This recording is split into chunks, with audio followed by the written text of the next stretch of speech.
Diyos ko, wala akong mahanap na video na napakadali kung paano pumunta ng Boracay mula Clark hanggang Katiklan via Cebu Pacific.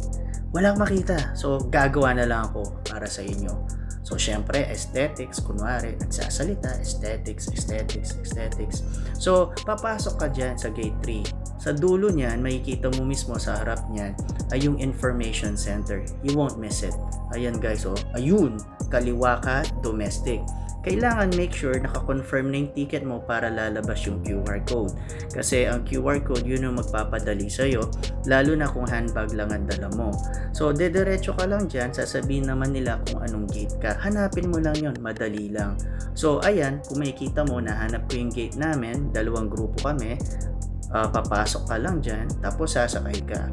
Doon sa may arrow, makikita mo, nandun yung seat number mo. Now, make sure susundin mo yan kasi may specified talagang mga nakaupong tao doon. Syempre, aesthetics na naman, pampaganda. Alang-alang naman, less than 3 minutes yung video. Now, kung makikita mo may pinakita akong ticket sa tapat nun, mabibili mo, yun o, kung nasan yung mga bus, yung mga ticket. So, ang difference lang niyan sa labas is 25 pesos. So, dagdag ka lang, babayaran mo dyan 100 eh. Naka-aircon ka na. Kaysa naman dun sa bayad ka ng 75 pesos, nagtitipid ka, mainit, malayo yan, mga 10 minutes yung biyahe mo dyan. Bababa ka dyan sa next station nyo. Automatic yan, hindi kayo mawawala. Now, pagkababa mo, may kita mo yung blue sa upper right, dun ka papasok.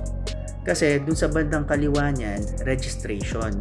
Sunod-sunod lang yan, hindi ka mawawala. Now, may QR code dun sa registration na, ayun o, pero sila pinagtrabaho ko, pinasulat kong pangalan ko, para may ginagawa sila. Tapos, opposite nun, may kita mo, yung mga babayaran dyan, ayun yung registration, babayaran mo dyan yung mga 1, 2, 3, susunod ka lang dyan eh, 1, 2 lang pala dyan. Pag nabayad mo yung bangka, lahat-lahat, more than around 450 lang yon. Lahat ng babayaran mo from that point kung saan ka bumaba. Kasama ng boat doon. So, didiretso ka lang dyan, may kita mo, hindi ka mawawala dyan, one way lang yan, didiretso ka lang.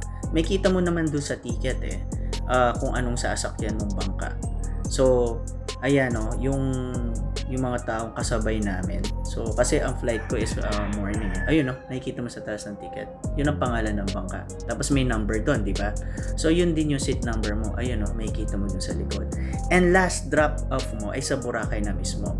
Mag-VIP ka na rin or special travel or special trek, e-trek. 200 lang yan, diretso na yan sa hotel mo. Para mas madali kasi kung may kasabay ka pa, may mga pawis nila, katiri. Yun lang. Sige, bye! Everybody please move, but that girl coming through.